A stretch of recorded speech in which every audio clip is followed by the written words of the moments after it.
ಬಣ್ಣದ ತಗಡಿನ ತುತ್ತೂರಿ ಕಾಸಿಗೆ ಕೊಂಡನು ಕಸ್ತೂರಿ. ಸರಿಗಮ ಪದನಿಸ ಊದಿದನು ಸನಿದಪ ಮಗರಿಸ ಊದಿದನು. ತನಗೆ ತುತ್ತೂರಿ ಇದೆಯೆಂದ ಬೇರಾರಿಗೂ ಅದು ಇಲ್ಲೆಂದ. ಕಸ್ತೂರಿ ನಡೆದನು ಬೀದಿಯಲಿ ಜಂಬದ ಕೋಳಿಯ ರೀತಿಯಲಿ. ತುತ್ತೂರಿ ಊದುತ ಕೊಳದ ಬಳಿ ನಡೆದನು ಕಸ್ತೂರಿ ಸಂಜೆಯಲಿ. ಜಾರಿತು ನೀರಿಗೆ ತುತ್ತೂರಿ ಗಂಟಲು ಕಟ್ಟಿತು ನೀರೂರಿ.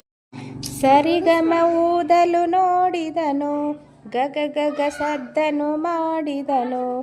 ಬಣ್ಣವು ನೀರಿನ ಪಾಲಾಯ್ತು ಬಣ್ಣದ ತುತ್ತೂರಿ ಬೋಳಾಯ್ತು. ಬಣ್ಣದ ತುತ್ತೂರಿ ಹಾಳಾಯ್ತು ಜಂಬದ ಕೋಳಿಗೆ ಗೋಳಾಯ್ತು.